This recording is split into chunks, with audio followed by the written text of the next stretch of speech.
त्रिवेज मीडियाच्या परिवर्तनाचे शिलेदार या सदरामध्ये आज आपण परिवर्तनाच्या क्षेत्रात आर्थिक, सामाजिक आणि एकूणच समग्र क्षेत्रामध्ये परिवर्तनाचे कार्य करणारे माननीय आयुष्यमान उत्तमराव गवळी साहेब यांच्याशी आज आपण वार्तालाप करीत आहोत। गवळी साहेब, त्रिवेज मीडियाच्या परिवर्तनाचे शिलेदार या सदरात आपलं स्वागत आहे। मी आपल्या प्रेक्षकांसाठी आपणास अशी विनंती करेल की आपला थोडक्यात परिचय प्रेक्षकांना व्हावा, ही आपली ओळख आधी आपल्या शब्दात करून द्यावी।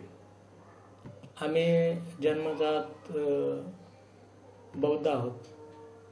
बाबासाहेबांच्या विचाराने प्रेरित होऊन आपण जे काही चळवळ करतो किंवा सामाजिक उद्देश ठेवून जो काम करतो, हे समाजाला आणि बाबासाहेबांच्या विचाराला प्रेरित असंच आपण करत असतो। त्याच्यासाठी आपला उपजाऊ परिवार जो आहे, आपलं कुटुंब हे सुद्धा बाबासाहेबांच्या विचाराचंच असावं लागतं।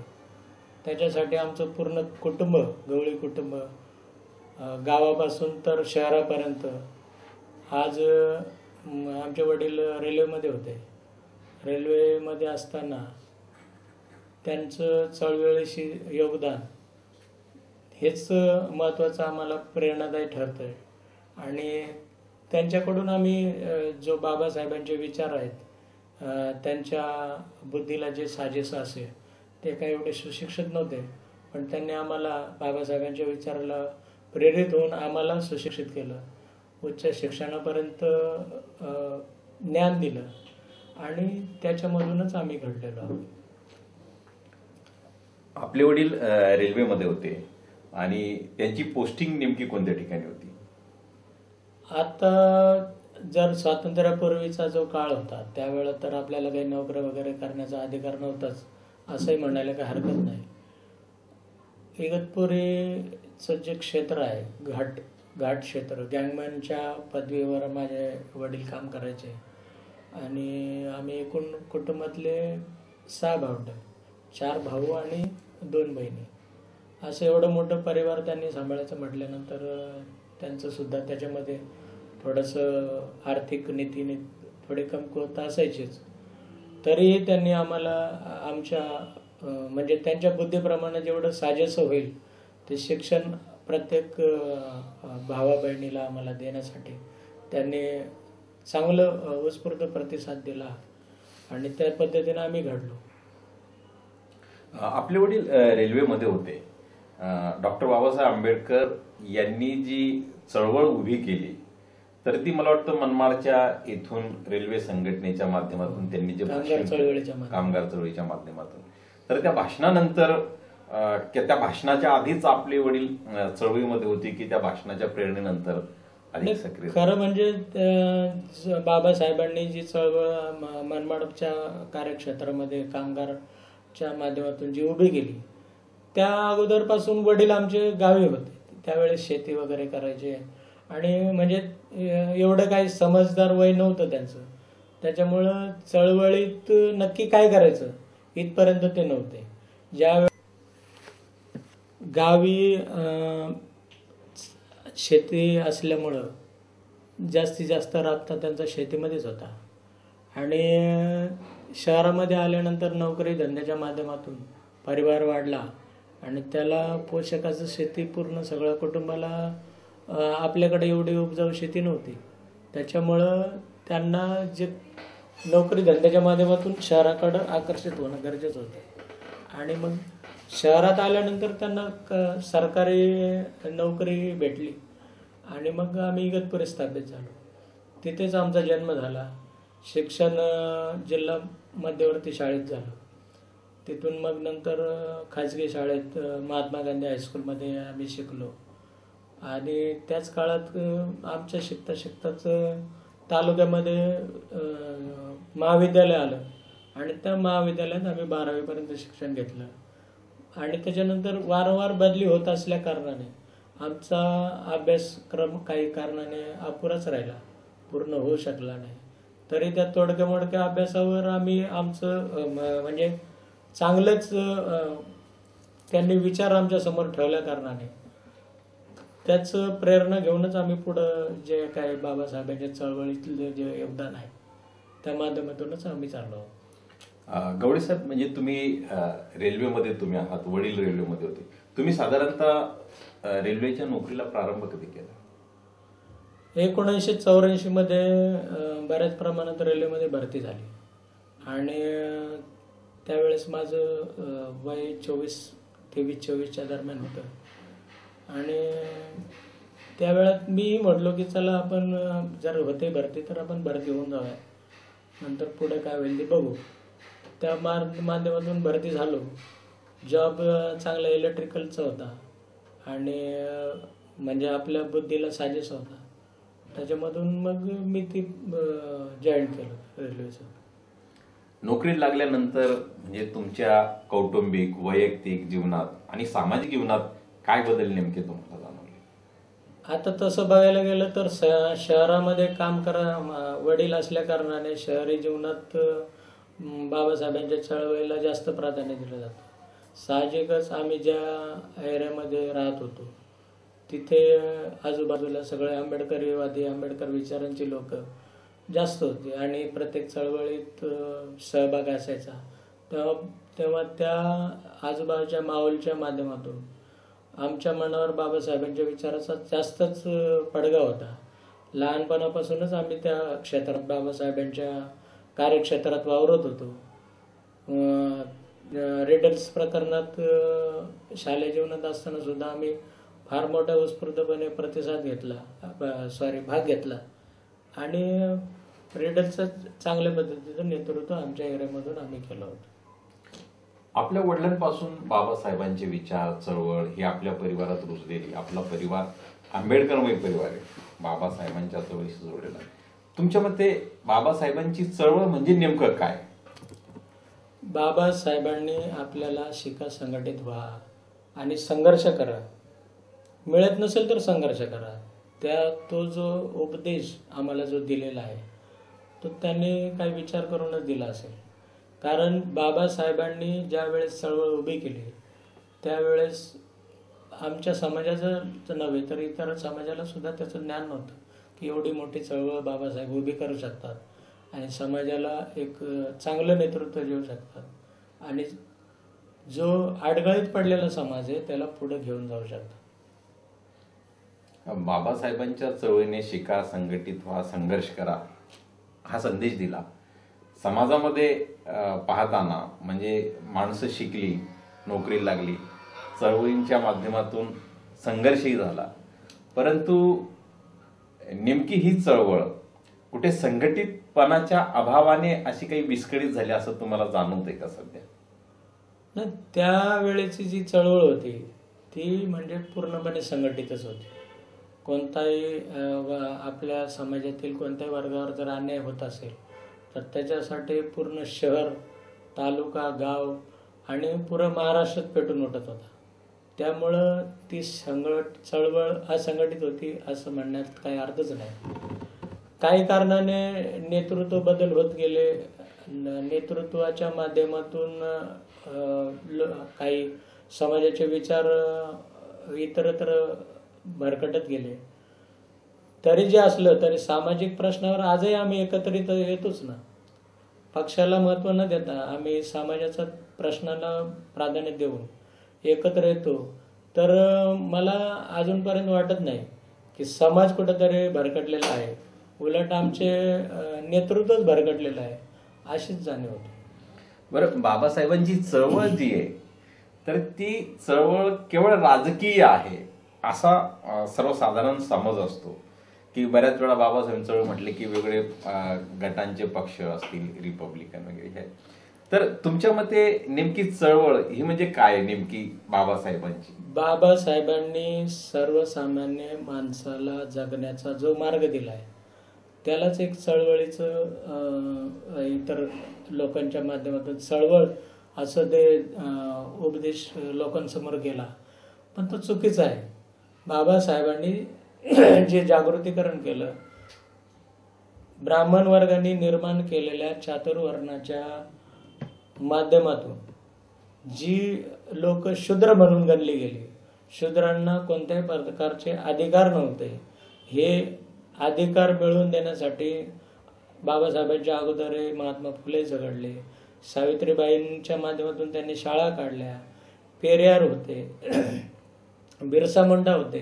ह्या सगळ्यांनी प्रयत्न केले, पण सगळ्यात जास्त प्रयत्न जे बाबासाहेबांचे आज घटनेच्या माध्यमातून पुऱ्या राष्ट्रावर राबवले जातात, ती चळवळ लोकांना आठवली पाहिजे. आणि त्या चळवळीत फक्त दलित वर्गासाठी नव्हे तर पूर्ण बहुजन वर्गासाठी त्यांनी प्राधान्य दिलेलं आहे.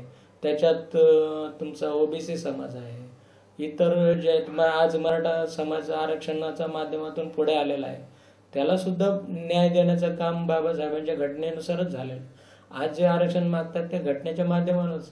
त्यांना असं जर असेल तर त्यांना आरक्षण मागायची गरजच नव्हती, कारण तो श्रीमंतीच्या माध्यमातून परिपूर्ण आहे.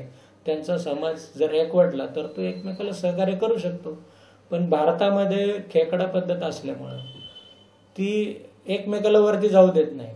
गावामध्येच एकमेकाचे पाय कसे खेचावेत असं सगळ्यांचा प्रयत्न असतो. आणि मग त्याच्या माध्यमातून ओबीसी समाज हा आमचा अंधश्रद्धाळू आहे. इतर समाजासमोर जाताना तो बाबासाहेबांचे विचार जरी किती चांगले असले तरी तो सांगण्यासाठी तो घाबरतो, कारण त्याच्यावर हिंदू धर्माचा पडगा आहे. हिंदू धर्म काय हेच त्याला नक्की माहिती नाही. ज्या वेळेस निजामांचं राज्य होतं आणि निजामांनी भारतातील गुलामांना हिंदू म्हणून उपदेश केला आणि त्याची व्याख्या आमचे प्रवक्ते, समाजसुधारक आणि इतर जे आहेत, जे काही समाजाला प्रबोधन करतात, हे सगळे सांगतात. पण आज या ब्राह्मणी वर्गाने त्यांच्यावर एवढं मोठं प्राधान्य मिळवलेलं आहे की ते त्या वलयाला ओलांडून आपल्या समाजाची प्रगती कशी घडावी त्याचा विचार आजही ते करत नाहीत, त्याचा विरोध करू शकत नाहीत. आणि त्याच्यामुळं भारत हा अंधश्रद्धाळू राहिलेला आहे. म्हणजे आता समाजामध्ये जाणवणारी अंधश्रद्धा असेल, अवैज्ञानिक विचार असेल, हा सगळा विचार आणि शिक्षण घेतल्यानंतर काही प्रमाणात त्या दूर होतात. बऱ्याच वेळा आर्थिक परिवर्तन झाल्यातूनही त्या दूर होतात. तर या अनुषंगाने या चळवळीमध्ये तुम्ही अशा प्रकारची कार्य केलेली आहेत जी शैक्षणिक आणि आर्थिक चळवळीला योगदान देणारी. तर अशी नेमकी काय तुमची कामं राहिली त्या संदर्भात सांगा. विशेष म्हणजे बाबासाहेबांनी ज्या वेळेस समाजासमोर आपले उपदेश ठेवले, 22 प्रतिज्ञांमधून त्याने तुम्ही हिंदू धर्मात गेल्यानंतर तुमची अधोगती कशी आहे हे समजावून सांगण्याचा प्रयत्न केला. 22 प्रतिज्ञांकडे आम्ही आजही लक्ष देत नाही, कारण त्यांनी सांगितलेल्या प्रतिज्ञा ह्या अनंत कालासाठी तुम्हाला फायदेशीरच आहे, तरीसुद्धा आम्ही त्याच्याकडे लक्ष देत नाही. तर ते सांगता सांगता इतरही काही सांगितलेलं आहे की समाजात जो व्यक्ती एखाद्या नोकरीवर असेल किंवा खूप काही उत्पन्न कमवत असेल तर त्याचा 20वा हिस्सा हा समाजासाठी खर्च झाला पाहिजे, जेणेकरून जो गोरगरीब आहे, ज्याला शिक्षणासाठी संधी आहे पण शिकू शकत नाही, किंवा ज्याला आर्थिकची फारच गरज आहे, शालेय शिक्षणाचे साहित्य खरेदी करू शकत नाही, किंवा एखाद्या खेळात तो भाग घ्यायची इच्छा असेल पण आर्थिक नीतीमुळे त्याला पुढे जाता येत नाही, तर अशा माध्यमातून आपल्या कमवणाऱ्या समाजाने आपल्या कमाईतला 20% भाग हा समाजासाठी, समाजाच्या उन्नतीसाठी खर्च करावा. हा जो महत्त्वाचा मुद्दा आहे तो नेमका मुद्दा मी माझ्या जीवनात अंगीकारला आणि बाबासाहेबांच्या विचारानं प्रेरित होऊन आज फुले शाहू आंबेडकर सारख्या माझ्या काही सहकाऱ्यांना सोबती घेऊन एक सामाजिक संस्था स्थापन करून त्याच्या माध्यमातून आज आम्ही या शहरामध्ये चांगल्या पद्धतीने काम करतो. गोरगरीब गरजू विद्यार्थ्यांना शालेय वेळेनुसार वह्या पुस्तकं वाटप, त्यांना साधन साहित्य, खेळासाठी जसे काही मुलं जर कॅरमचे शौकीन आहे त्यांच्यासाठी कॅरम साठी जागा निर्माण करून देणं, कॅरम खेळण्यासाठी, शारीरिक व्यायामासाठी व्यायामशाळा निर्माण करून देणं, खेळ क्रीडेसारखे जे प्रकार आहेत त्याच्यामध्ये त्यांच्यासाठी कबड्डीसाठी लागणारे साहित्य जसं बनियान वगैरेचे जे साहित्य आहे, जे जे जमेल आमच्या पद्धतीनं जे जे जमेल त्या पद्धतीचं सहकार्य आज आमच्या जीवनातून आमच्या कमाईच्या वाटातून आम्ही ते खर्च करतो आणि समाजाला देतो. म्हणजे सामाजिक चळवळीमध्ये देण्याचं योगदान तुम्ही करतायत. असं म्हणतात की देणाऱ्याने देत जावे, घेणाऱ्याने घेत जावे. तर तुम्हाला कसा अनुभव आला का की घेणाऱ्यांचीही झोळी दुबळी आहे, किंवा ज्यांच्यासाठी तुम्ही हे काही करतायत की त्यांचाही त्या अनुषंगाने तसा काही प्रतिसाद नाही, असा काही अनुभव तुम्हाला आला? नाही, माझ्या विचारानुसार घेणाऱ्याची झोळी दुबळी आहे, साहजिकच आहे. एवढा मोठा समाज आहे, पण तो जरी बाबासाहेबांनी विचार दिले शिका, संघटित व्हा आणि संघर्ष करा, शिक्षणाकडे सुद्धा आपला वर्ग जास्त लक्ष देत नाही.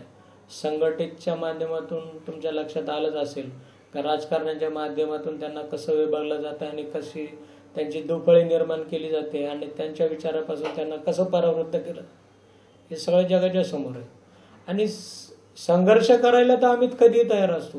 एखाद्या छोट्या व्यक्तीवर जरी अन्याय अत्याचार होत असेल तरी आमचा पूर्ण समाज पेटून उठतो. तिथं मग पक्ष लिमिट बघत नाही, कोणत्या नेत्याचा कार्यकर्ता ते बघत नाही. तो एकमेव माणूस, एक समाजाचा व्यक्ती म्हणून त्याच्यावर अन्याय होतोय म्हणून त्याच्यासाठी तो पेटून उठतो आणि तो संघर्ष करतो. तर समाज चुकलेला नाही आणि आपली जी कमवण्याची कुवत आहे त्याच्यापैकी मी अगोदर सांगितल्याप्रमाणे 20% भाग हा समाजासाठी खर्च करायचा आहे. तर त्या पद्धतीनं तेवढी मर्यादा आपली आहेच. त्याच्या पुढे जाण्याची आपली जर ज्यावेळेस खरोखर त्या व्यक्तीची गरज असेल तर तिथं आपण तशा पद्धतीची मदत करतोच. आणि त्याच्यापेक्षा जास्त करण्यासारखं आपल्याकडं काही नाही. तर आपले काही छोटे मोठे उद्योगधंदे नाही तर त्याच्यातून आपल्याला कमाई होणार आहे आणि मग ती आपण इतर हे करणार आहोत, खर्च करणार आहोत. तर आजपर्यंत संघटित ज्या पद्धतीनं आम्ही केले, जे लोक काम करतात आमच्याबरोबर, तर ती प्रत्येकजण आपापल्या पद्धतीनं छोटा जेवणात जमेल तशा पद्धतीनं सहकार्य करून त्या पद्धतीनं काम करतात. आपल्यामध्ये समाज संघटित आहे, म्हणजे सुरुवातीपासूनच आपण म्हणतात की समाज दुभंगलेला नाही किंवा तो विखुरलेला नाही, तो संघर्षही करतोय. तर या सगळ्या संघटित समाजाच्या ज्या काही परिणाम असतात की संघटित समाजाचं राजकीय परिणाम असतील, सामाजिक परिणाम असतील, आर्थिक विकासाचे परिणाम असतील, ते दिसतात का समाजामध्ये की घडताना, असं तुम्हाला वाटतं? आज जो बाबासाहेबांनी बघा विचार मांडले होते की माझ्या चळवळीला जो धोका आहे तो शिकलेल्या लोकांपासूनच आहे. जर शिकलेल्या लोकांनी जर ही बाजू लक्षात घेऊन जर चांगला विचार केला तर जो आडगळीत पडलेला समाज आहे, तो अजून शिकलेला नाही किंवा त्याला पूर्णपणे ज्ञान नाही, अशा लोकांना ज्ञानी बनवण्याचं काम या सगळ्या समाजाने करायला पाहिजे होतं. आज समाजाच्या माध्यमातून जर म्हटलं तर बाबासाहेबांनी जे उपदेश दिले त्याच्यानुसार आम्ही खरोखर शिकलो आहोत. पण काही लोक शिकलेले नाहीत, त्यांच्यासाठी सुद्धा प्रयत्न करणं गरजेचं होतं. ते होत नाहीत. ज्यांनी जो कमवलं तो आपल्या घरात बसलाय, मस्तपैकी ऐशोआरामात जगतोय, चांगलं जीवन जगतोय, आनंदाची गोष्ट आहे, आमचा माणूस पुढे जातोय. पण त्यांनी सुद्धा समाजाकडे बघितलं पाहिजे का मी आज सुधारलोय त्या बाबासाहेबांच्या कर्तृत्वामुळे. माझं कर्तव्य आहे की बाबासाहेबांचे विचार प्रेरणा घेऊन त्या समाजापर्यंत जाणं जो आज त्याला शिक्षणाची आणि मार्गदर्शनाची गरज आहे, त्याच्यापर्यंत जाणं गरजेचं आहे. म्हणजे बाबासाहेबांनी आग्र्याच्या एका भाषणामध्ये म्हटलं होतं की शिकल्या सवरल्यांनी मला धोका दिला. नंतरच्या काळामध्ये काही शिकल्या सवरल्या लोकांच्या संघटना आल्या, म्हणजे कर्मचारी संघटना असतील, वेगवेगळ्या संघटना असतील. या संघटना त्यांच्या परीने काही काम करत आहेत, परंतु त्याच्यातून समाजाचा सामाजिक आणि आर्थिक विकास होताना दिसत नाही, असं आपल्याला वाटतं. सगळ्यात महत्वाचं काय आहे की कामगार संघटनेमध्ये आम्ही काम करत असताना इतर ज्या समाजाच्या संघटना आहेत त्या संघटना आपल्या समाजावर प्रभुत्व, जसं भारतावर जो प्रभुत्व इतर समाजाने मिळवलेलं आहे तसं त्या कामगार क्षेत्रात सुद्धा आहे. त्यात जो अधिकारी वर्ग असतो तो जर इतर समाजाचा असेल तर तो जरी ओबीसी समाजातला असला तरी तो दलित वर्गाला मानत नाही किंवा खालच्या वर्गाला मानत नाही. तो स्वतःला दलित नसून तर तो स्वतःला मोठा समजतो आणि ह्या अशा गैरसमजातून तो ज्या कामगार क्षेत्रातील जी लोक आहेत त्यांच्याबरोबर वेगळी वागणूक देतो आणि त्याला नेहमी दाबण्याचाच प्रयत्न करतो. अशा दबावाच्या प्रक्रियेमुळे थोडासा कामगार भरकटला जातो आणि एकाकी पडतो आणि त्यावेळेस तो मग व्यसनाच्या अधीन जातो किंवा टेन्शनमध्ये येतो आणि त्याच्यामुळे मग तो वेगवेगळ्या मार्गाला गेल्यामुळं थोडासा त्याच्या उत्पन्नातला हिस्सा खर्च झाल्यामुळं कर्जबाजारी होतो आणि एकदा का तो कर्जबाजारी झाला की तो पुन्हा तो सुधारतच नाही. कारण ज्या वेळेस तो कामाला लागतो त्यावेळेस तो एकटा असतो. त्याच्यानंतर त्याचं कुटुंब आणि त्याच्याबरोबरची पत्नी, लग्न झाल्यानंतर त्याची पत्नी आहे, हळूहळू त्याचं कुटुंब परावर्तित होत असतं. एकाचे 2, 3, 4, 5 पण पगार मात्र तेवढाच असतो आणि त्या काळामध्ये त्याला योग्य नियोजन न भेटल्यामुळं त्याच्या हातात आलेला पैसा तो आमाप उडवत असतो आणि योग्य मार्गदर्शन जर भेटलं असतं तर तो बरोबर सेव्हिंग करत गेला असता. आपल्याकडं सेव्हिंग करण्यासारख्या संस्था आपण निर्माण करत नाही. सगळ्या ज्या काय आहेत त्या सामाजिक संस्था आहे, फक्त सांगण्याचं काम करतात, पण त्याला साठा करण्याचं ज्ञान सुद्धा आपण दिलं पाहिजे. आज त्या माध्यमातून आपण वाशिममध्ये एक पतपेढी आहे, फुले आंबेडकर मागासवर्गीय पतसंस्था. त्या पतसंस्थेच्या माध्यमातून आज आम्ही आर्थिक नीती समाजाची कशी सुधारू शकतो त्याच्या माध्यमातून आम्ही प्रयत्न करत आहोत. एखादं इंटरनॅशनल कॉलेज किंवा शाळा निर्माण करता येईल का, त्या माध्यमातून आम्ही छोट्या छोट्या मीटिंग जे रिटायर्ड पर्सन आहेत त्यांना सोबत घेऊन काम करतोय. तर अशा पद्धतीचं काय काय करता येईल, आपण समाजासाठी काय करू शकतो की जे विद्यार्थी आज शिक्षणाचं पूर्णपणे बाजारीकरणात आपला माणूस अल्प उत्पादकता मनामध्ये असल्या कारणाने तो फक्त शिक्षण देऊ शकतो.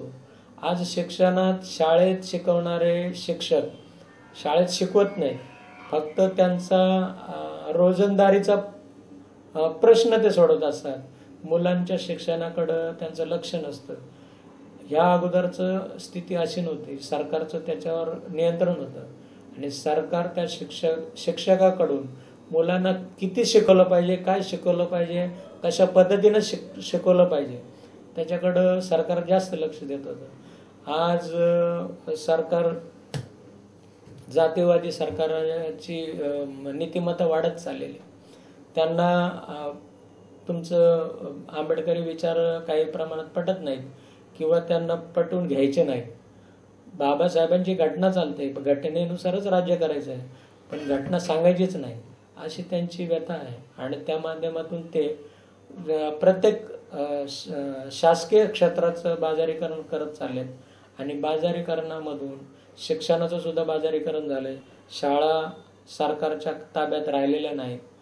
प्रायव्हेटेशनमुळं खाजगी संस्थांकडे गेल्या आणि खाजगी संस्था मनमानी कारभार करते. त्याच्यावर सरकारचा अंकुश असला पाहिजे. त्यांनी सांगितलं पाहिजे, त्यांना नियमावली बनवून दिली पाहिजे.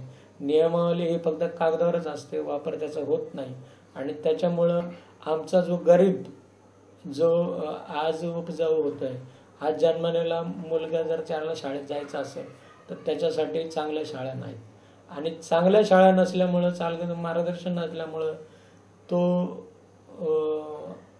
त्याचा कुटुंबच याच्या शाळा आपलं कोणत्या शाळेत खाजगी शाळा आपल्या मुलाला शिकू कट करा आपल्या मुलाला ते शिकू शकत नाही आणि शिकवू शकत नसल्यामुळं पुढचं शिक्षण हे अधुरच राहतं आणि पुन्हा मग हळूहळू का होईना का आम्ही त्या मागच्या स्थितीकडं वावत जातोय का काय अशी आम्हाला भीती वाटायला लागली. म्हणून या सगळ्या संघटित वर्गांनी आणि जे रिटायर पर्सन आहे, जे समाजासाठी काम करतात, ज्यांनी संस्था निर्माण केलेल्या आहे, प्रत्येकाने एक सामाजिक क्षेत्र निर्माण करून शैक्षणिक आणि आर्थिक नीती समाजाला कशी पटवून देता येतील त्या पद्धतीनं काम केलं. एक काळ असा होता की मागासवर्गीय समाज हा शासकीय नोकऱ्यांमध्ये गेला, प्रतिनिधित्वाच्या अधिकारातून म्हणा, आरक्षणाच्या अधिकारातून म्हणा, परंतु त्यावेळेस त्याच्या जीवनामध्ये आर्थिक नियोजन नव्हतं आणि व्यवस्थेने तसा प्रयत्न केला नाही. आज आर्थिक नियोजन जातीकरणात केलं जाते, पण मागास समाजाला आता नोकऱ्या उपलब्ध राहिल्या नाही असा विरोधाभास, आणि अशा काळामध्ये तुम्ही एक त्यांचा आर्थिक विकास घडावा या अनुषंगाने काही संस्थांची निर्मिती सुरू केली. पण नेमकं आणि अशा काळात नेमकं आता त्यांना उच्च शिक्षण देणाऱ्या संस्था या खाजगीकरणात गेल्यामुळे शिक्षण महागडं झालं. तर त्यामुळे या समाजातून आर्थिक क्षमता निर्माण होईल असं करण्यासाठी नेमके काय उपक्रम आता राबवले गेले पाहिजेत असं तुम्हाला वाटतं? आज बचतीच्या माध्यमातून म्हटलं तर आमचा समाज बचतीमध्ये फारच माग आहे. आपल्या कमाईमधला हिस्सा आपल्या उर्वरित जीवनासाठी आपण कसं बचत करून ठेवू शकतो किंवा कशी बचत केली पाहिजे याचं मार्गदर्शन शिबिरं राबवली गेली पाहिजे. त्यांना मार्गदर्शन केलं पाहिजे. त्यांचा आज 100 रुपये तो कमवतोय रोज, तर त्याच्यातून 30-40 रुपये त्याच्या सेव्हिंगमध्ये गेले पाहिजे. असे काहीतरी उपक्रम त्यांना राबवून दिले पाहिजे. छोटे छोटे उद्योगधंदे निर्माण केले पाहिजे. नोकऱ्या जरी नसल्या तरी नोकऱ्याच सर्व काळ आपल्याला जिवंत ठेवू शकत नाही. पण नोकरी म्हणजे शेवटी गुलामीच असते. गुलामीला कितपत आपण वारंवार प्राधान्य देऊनही उपयोग नाही, कारण आज जे उद्योगधंदे आहेत ते सगळे इतर वर्गाचे आहेत. इतर वर्ग आजही आपल्याला मानायला तयार नाही. त्याच्यामुळं आम्ही स्वतःच व्यवसाय निर्माण करून त्याच्या माध्यमातून आमच्या विद्यार्थ्यांना, आमच्या समाजातील नवीन येणाऱ्या पिढीला आर्थिक नीती शिकवली पाहिजे. बँका, पतपेढ्या, जी उपकरणं आहेत आर्थिक नीतीची, आज जरी एक जण सिंगल कोणी व्यापार करू शकत नसेल तर सार्वभौम सगळ्यांना एकत्र घेऊन संघटित व्यापार कसा करता येईल त्या पद्धतीचे व्यापाराचे उद्योगधंदेचे मार्गदर्शन शिबिरं राबवली गेली पाहिजे. गवडी साहेब, म्हणजे आता सार्वजनिक संस्था ज्या आहेत, शासकीय संस्था, त्या खाजगीकरणाकडे वळता आहेत आणि समाजामध्ये खाजगीकरणाच्या माध्यमातून रोजगार हिरवला जातोय. अशा काळामध्ये तुम्ही सहकाराच्या माध्यमातून आर्थिक चळवळ राबवतायत. ही आर्थिक चळवळ राबवताना एका बाजूला तुम्ही स्वतः प्रयत्नशील आहात, मात्र दुसऱ्या बाजूला कसं आहे की खाजगीकरणाच्या ज्या काही संस्था आहेत त्या संस्थांना वाढवण्याचं काम हा मागास मध्यमवर्गच करतोय. म्हणजे एका अर्थाने खाजगी शाळा असतील तिथं आपल्या पाल्याला टाकणं, ती प्रतिष्ठा वाटते. शासकीय खाजगी कंपन्या असतील, साधी मोबाईल कार्डची कंपनी असेल त्याचं कार्ड विकत घेण्याला प्राधान्य आहे सार्वजनिक कंपनीपेक्षा. तर हे जे काही चाललेले, तर हे थांबलं पाहिजे की ते परिस्थितीचा रेटा म्हणून चालत राहिलं पाहिजे? नाही, हे व्यापार क्षेत्र आहे.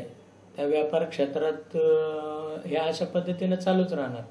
ज्याच्याकडे भांडवल आहे तो भांडवल लावून नवीन उद्योगधंदा निर्माण करतो आणि जो गरजू वर्ग आहे त्याला आकर्षित करण्याचं काम तो करत असतो. पण गरजू वर्गाने सुद्धा विचार केला पाहिजे का आपल्या पैशावर गब्बर होणारा इतर समाजाचा व्यक्ती जो आपल्याला जुमानतच नाही त्याला आपण गब्बर करण्यापेक्षा आपणच जर एखादा उद्योगधंदा निर्माण केला, जसे आता छोटा उद्योग म्हटला तर मोबाईल रिपेअरिंगचा आहे.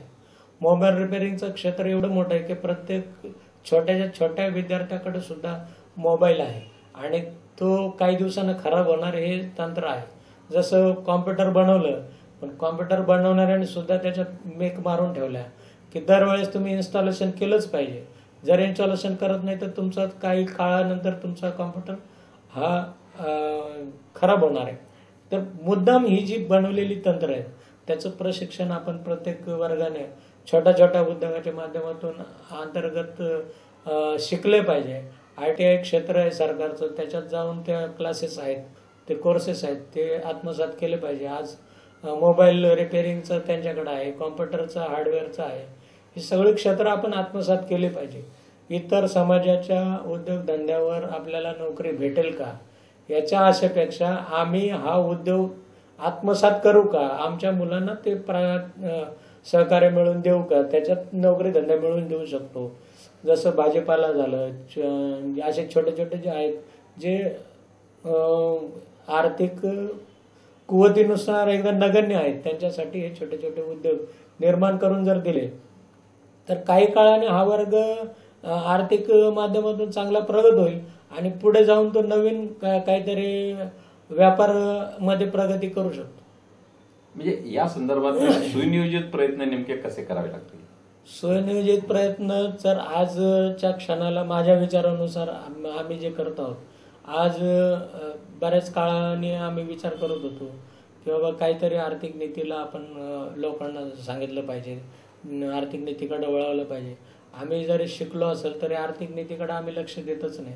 जसं मारवाड्याच्या दुकानावर आम्ही जातो, तिथून हव्या त्या वस्तू खरेदी करतो. आज कल्याण शहरामध्ये लालन सारखं एक दुकान आहे, तिथं कमीत कमी 25 का 30 पैसे किंवा 1 रुपया असं बेनिफिट भेटतं, म्हणजे इतर मार्केटपेक्षा 1 रुपयाने कमी. अशा लालन सारख्या व्यापाऱ्याच्या दुकानात आमचा वर्ग लाईन लावून उभा राहतो. तिथं तुम्हाला थैली सुद्धा दिली जात नाही आणि तो त्याचा माल विकतो. त्याचा माल विकताना तो किती देतो, त्या वजनात किती खरी खोटी मेक आहे याचा आम्ही कधीच अभ्यास करत नाही. फक्त तिथे 1 रुपया देतो म्हणून आम्ही तिथे धावून जातो आणि लाईन लावून उभा राहतो. आमचा वेळ वाया घालवतो आणि तिथं ते 1 रुपयाच्या 1 रुपया कमी आहे म्हणून आम्ही तिथं सगळ्या वस्तू गरजेवंत जीवनाला गरजेवंत वस्तू खरेदी करतो. तर त्याच वस्तू जर आमच्या समाजाने किंवा जे काही चांगल्या नोकरी धंद्यावाले त्यांनी जर शेअर टाकले तर एक मार्केटिंग आपण आपल्या समाजासाठी निर्माण करू शकतो. आणि ते मार्केटिंग जे तुम्हाला रोज लागणाऱ्या ज्या वस्तू आहेत, जसे गहू, तांदूळ, हरभरा, ज्या डाळी वगैरे, ज्या साबण, हे सगळे इतर दुकानदाराकडे जाऊन आम्ही घेतो. तिथं तो फक्त मारवाडीच असतो, विकणारा मारवाडी असतो आणि व्यापारी वर्गातला व्यक्ती असतो. आम्ही आमचा मेहनतीचा पैसा जाऊन त्यांच्याकडे देतो आणि आनंदाने त्या वस्तू खरेदी करतो. तर तीच वस्तू खरेदी करताना जर आम्ही आमच्या सहकार क्षेत्राचा वापर करून आम्ही जर एखादं मार्केटिंग ओपन केलं आणि त्याचे सभासद आमच्या समाजातील लोक तयार केले तर ते जर 1 रुपया आम्हाला बेनिफिट द्यायचा असेल तर कमीत कमी 10 ते 15 रुपयाचं बेनिफिट आम्हाला एका झटक्यात होऊ शकतं एका वस्तू मागे. याचा लोकांनी बारकाईने विचार केला पाहिजे आणि एक संघटित झालं पाहिजे. व्यापार क्षेत्र आपल्याकडं किंवा आपण आकर्षित करून लोकांना आपल्या इतर समाजाचे जर नाही होत असेल हरकत नाही, पण आपल्या समाजाच्या लोकांना तरी आकर्षित करून ते व्यापार क्षेत्र वाढवू आणि त्याच्यातून आर्थिक नीती तयार होईल. 100 लोक कामाला लागतील, ने-आण करण्यासाठी वाहतूक यंत्रणा तयार होईल. ह्या सगळ्या गोष्टी याच्यावर तयार झालेल्या असतात. भारतावर इंग्रजांचं राज्य होतं. त्या काळात बाजारपेठेमध्ये इंग्रजांच्या वस्तू विकल्या जाऊ नये म्हणून स्वदेशीचा नारा झाला. आज जागतिकीकरणामध्ये जगभरातल्या अनेक कंपन्या या देशामध्ये आल्या, तर अशा काळात त्यांचाही खप होऊ नये म्हणून स्वदेशीचा नारा आला. मात्र इथं काय आहे की व्यवस्थेमध्ये की मागास समाज जो आहे हा एक मोठा ग्राहक वर्ग आहे. मात्र हा ग्राहक वर्गाचा जो पैसा आहे स्वदेशीच्या नावाखाली इथल्या उच्च जातीय समूहाकडे तो जातो. तर या संदर्भात नेमकं आपल्याला काय नियोजन करता येईल या अनुषंगाने? त्याचं असं आहे की हा उच्च समाज हा नेहमी पहिल्यापासून जागरूक समाज आहे. त्यांनी इंग्रजीचा नारा दिला की इंग्रज हे परके आहेत आणि इंग्रजी भाषा कोणीही शिकू नये. तर त्यांनी त्यांच्या वर्गाला प्रथम इंग्रजीत शिकवलं आणि आज त्यांचा एवढा मोठा वर्ग परदेशात आहे का तिथून येणारी जी आर्थिक नीती आहे ती पुऱ्या भारताला सांभाळू शकते. एवढी मोठी नीती त्यांनी परदेशात जाऊन निर्माण केली. आम्ही मात्र आमची भाषा मातृभाषा जी आहे तीच सांभाळत राहिलो आणि त्यांच्या नाऱ्याला आम्ही भक्कम करत राहिलो. आम्ही आमचा नारा कधी बघितला नाही, आम्ही आमची नीती बघितली नाही आणि त्याच्यामुळं आज आम्ही माग आहोत. त्यांनी स्वदेशीचा नारा दिला, पण स्वदेशीमध्ये विकलं काय तर गांधीजींनी निर्माण केलेलं सूत, ज्या गोष्टींना महत्त्व नसतं, ज्या गोष्टींना जास्त मार्केटमध्ये व्हॅल्यू नसतो त्याच वस्तू मार्केटमध्ये नेऊन त्यांनी स्वदेशी शिकवलं. मात्र गरजेच्या वस्तू सुद्धा स्वदेशीमध्ये नेल्या. त्या तर स्वदेशीच आहेत. ज्या शेतकऱ्यांकडून आपल्याला येतात त्या स्वदेशीच वस्तू आहेत, त्या सुद्धा स्वदेशीमध्ये नेऊन ठेवल्यामुळं आमचा वर्ग आपोआपच त्यांच्याकडे ढकलला गेला. आम्ही काय करतोय हे आम्हाला भान नसल्यामुळं किंवा त्याचा आम्ही विचारच करत नसल्यामुळं त्याचा बेनिफिट त्यांनाच देत गेलो आणि आम्ही आमच्या जागेवर नेहमीच खाली राहिलो, वरती जाण्याचा कधी प्रयत्नच केला.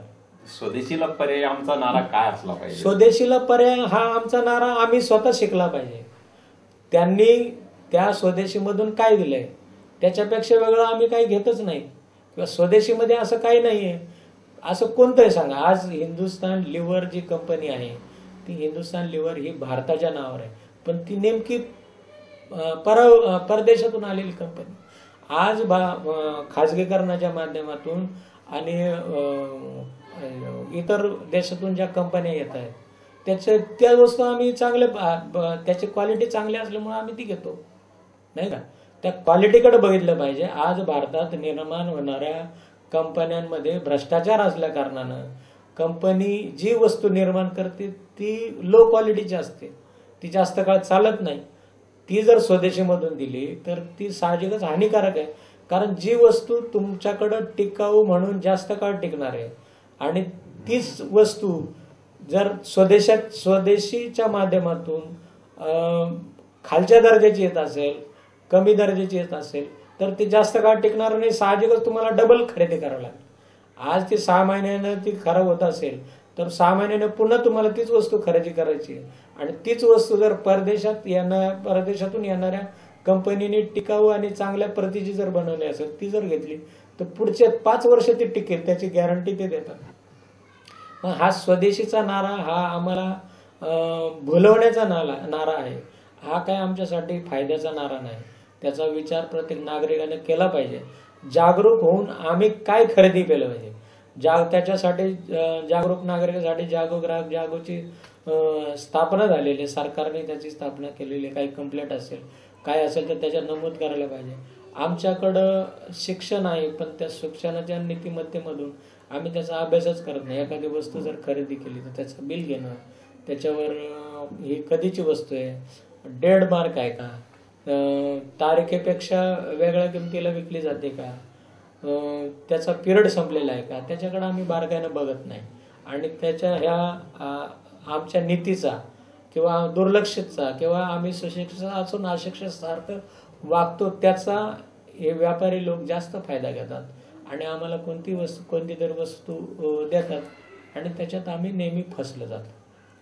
बरं, या सगळ्या बाबींमध्ये म्हणजे एक समाजाचा 50% हिस्सा ज्याला म्हणतो आपण स्त्रीवर्ग, तर या स्त्रीवर्गांच्या अनुषंगाने मागास समाजात असे काही व्यवसाय आहेत का जे त्यांना घरी बसून करता येतील किंवा अल्प भांडवलात करता येतील किंवा सामूहिक पद्धतीने ते करता येतील, असे काही व्यवसाय?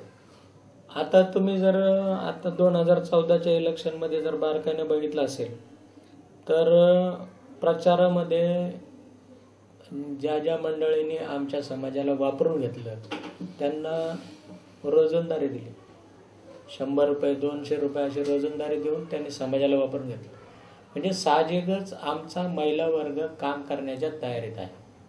त्याची तयारी आहे काम करायची, पण त्याच्याकडं काम करण्याचं स्तोत्र नाही किंवा जागरूकता नाही किंवा आम्ही काय केलं पाहिजे अशी जी मानसिकता समाजाच्या काही प्रबोधन वर्गाने ती करायला पाहिजे होती, नेते मंडळींनी करायला पाहिजे होती, ती होत नाही आहे. आणि त्याच्यामुळं आमच्या महिला ज्या आहेत इच्छा असूनही काम काय करावं हे त्यांच्या लक्षात न आल्यामुळं त्या सुशिक्षित असूनही अशिक्षितच आहेत. आणि महिला वर्ग प्रामुख्याने विहारांमध्ये म्हणजे धम्म चळवळीत दिसतो, तर याचा अर्थ घराच्या बाहेर जाऊन काम करण्याची, वेगळ्या प्रकारच्या काम करण्याची त्यांची तयारी आहे मानसिक, म्हणजे हे तुम्ही आर्थिक क्षेत्राच्या माध्यमातून सांगितलं. तर त्यांचा या सगळ्या व्यापक चळवळीमध्ये, परिवर्तनाच्या चळवळीमध्ये नेमका कसा उपयोग आपल्याला करून घेता? परिवर्तन हे घरापासून होत असतं आणि सगळ्यात महत्वाचं परिवर्तन घडवते ती स्त्री जर जागृत असेल तर आपल्या मुलाबाळांना शिकवण्यात तिचा फार मोठा वाटा असतो. पुरुष हा नेहमी घराच्या बाहेरच असतो.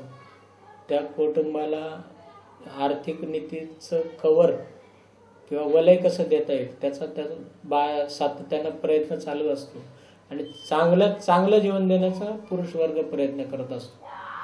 स्त्रीचं काम असतं घरातील सगळ्या व्यक्तींना, आणि स्त्री जर सुज्ञान असेल तर ती आपल्या कुटुंबातील प्रत्येक व्यक्तीला चांगल्या मार्गाने घेऊन जाते, आणि पुढे येणारी पिढी ही चांगल्या उपजाऊ जे साधनं आहेत, जे आर्थिक नीती आहे, जे काय नोकरी धंद्याचे शिक्षणाच्या बाबतीत आहे, त्याच्यात प्रगती घडवून आणत असते.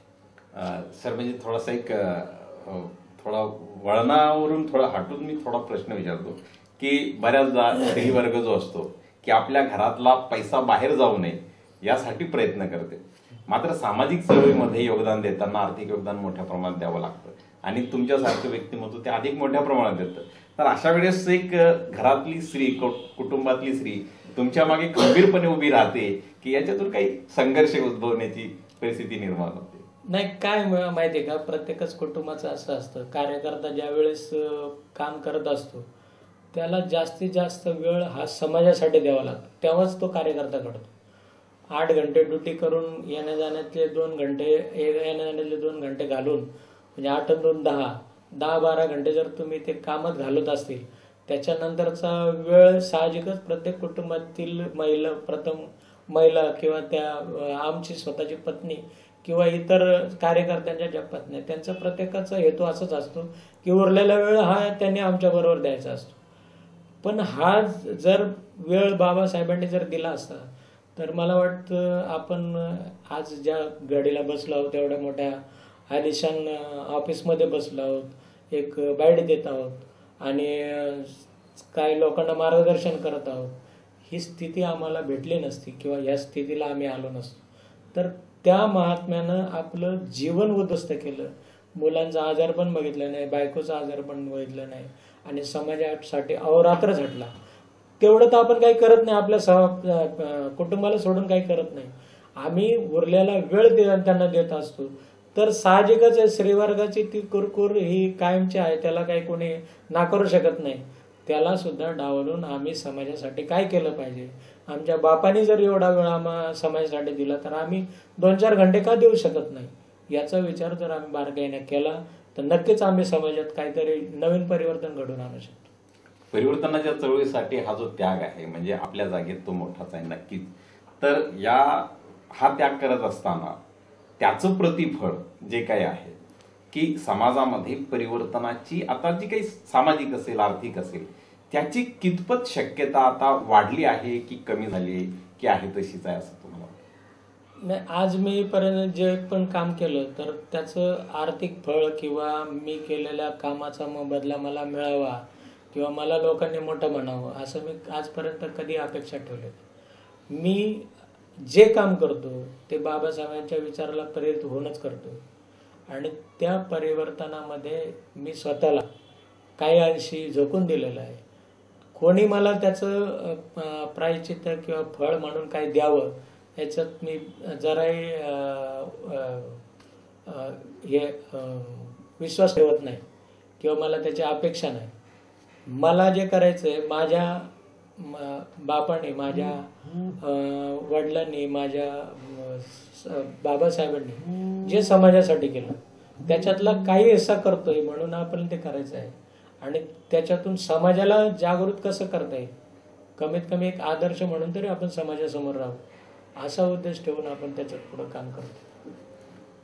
गवळी साहेब, तुम्ही हे जे काम करतायत म्हणजे समाजाच्या एकूणच सामाजिक आणि आर्थिक परिवर्तनासाठी हिरिरीने करतायत, या सगळ्या कामांमध्ये तुम्हाला ऊर्जा नेमकी कशी मिळते, या पाठीमागचं काय असते? ऊर्जा आता प्रत्येक वेळेस मी सांगत आलो की बाबासाहेबांच्या विचाराने आपण नेहमी प्रेरित होतो.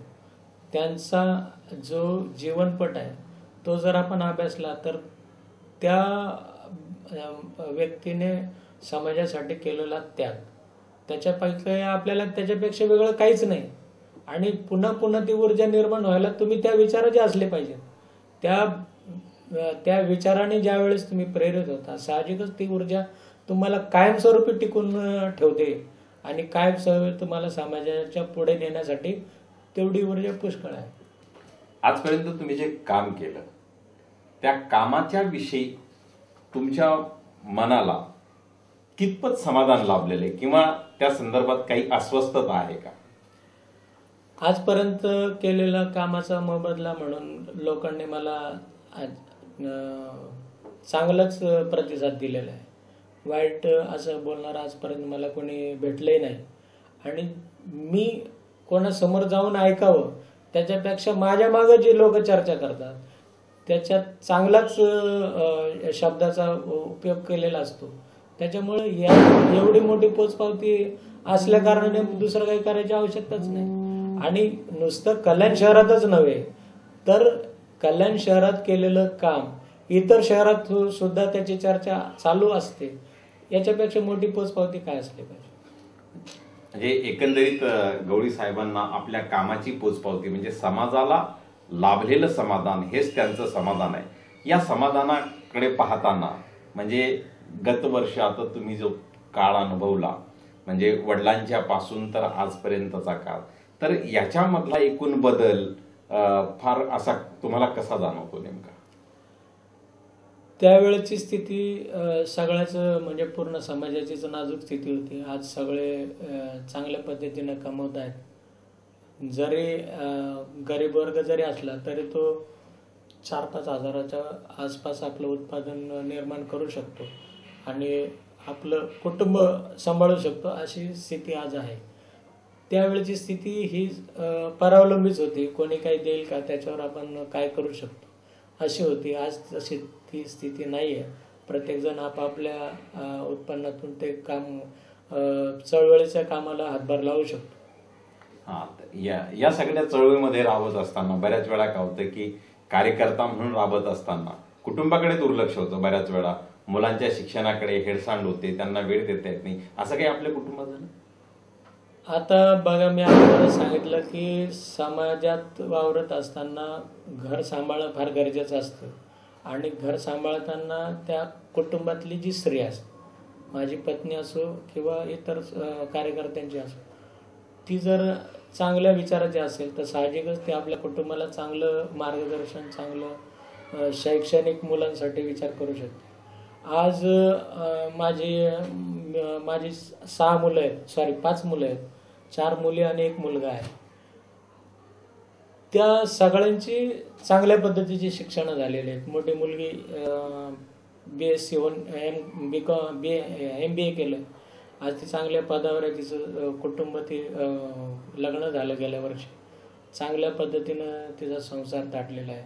दुसरी मुलगी आता MBAच्या 2nd इयरमध्ये आहे. तिसरी मुलगी BMS करून MBA करते. चौथी मुलगी IT करते. मुलगा BFM झालेला आहे. म्हणजे वेल अँड गुड स्थितीत माझी सगळी मुलं शिकलेली आहेत आणि चांगल्या विचाराची आहेत, चांगल्या विचारानं चाललेली आहेत, प्रेरित आहेत, बाबासाहेबांच्या विचाराला पहिलं प्राधान्य देतात. हे सगळं तर मी काही त्यांना देऊ शकलो नाही, पण ते देणारी त्यांची माता होती. तिने ते दिलेलं आहे आणि तिच्या जोरावर मी उभा आहे. जरी माझा काही काळात त्यांनी विरोध केला असेल, पण तो विरोध हा न घडता मी आज चांगल्या स्थितीत काम करतोय आणि त्याही त्यांचं कुटुंब चांगल्या पद्धतीने सांभाळून मला प्रोत्साहन, जरी तोंडाने सांगत नसले तरी एक प्रकारचं ते प्रोत्साहनच आहे. आणि त्या प्रोत्साहनाने प्रेरित होऊन माझं कुटुंब आज चांगल्या स्थितीत, सुस्थितीत आहे. समाजाच्या परिवर्तनाची तळमळ, त्यासाठी झोकून देणारं कार्य, प्रसंगी कुटुंबाकडेही दुर्लक्ष करून त्यांनी ते कार्य केलं म्हणून समाजाकडून त्यांना कुठली अपेक्षा नसताना समाजात बदल पाहतात त्याविषयी गवळी साहेबांना निश्चित समाधान आहे. आणि कुशल कर्म करा, कुशल फळं मिळतील हा बुद्धाचा संदेश त्यांच्या कुटुंबामध्ये त्यांना खऱ्या अर्थाने बहरताना दिसला. त्यांनी समाजासाठी राबत असताना कुटुंबातली मुलं उच्च शिक्षित झाली आणि हे त्यांचं एकूणच आयुष्याचं समाधान, सामाजिक कार्यातला प्रतिसाद, आर्थिक परिवर्तनातला प्रतिसाद आणि कुटुंबातला प्रतिसाद या सर्व बाबींमध्ये त्यांना लाभलेलं समाधान हे असंच कायम राहून या चळवळीमध्ये, परिवर्तनाच्या चळवळीमध्ये त्यांचं व्यक्तिमत्व यापुढेही अधिक जोमाने क्रियाशील राहू अशा शुभेच्छा व्यक्त करून मी त्यांची रजा घेतो. गवळी साहेब, तुम्ही आम्हाला जो वेळ दिला, आपला बहुमूल्य वेळ, त्याबद्दल मी पुन्हा आपलं एकदा धन्यवाद देऊन त्रिवेज मीडियाचे डॉक्टर अमोल जाधव, आमचे कॅमेरामन मनोज घुसळे यांच्यासोबत आपला निरोप घेतो.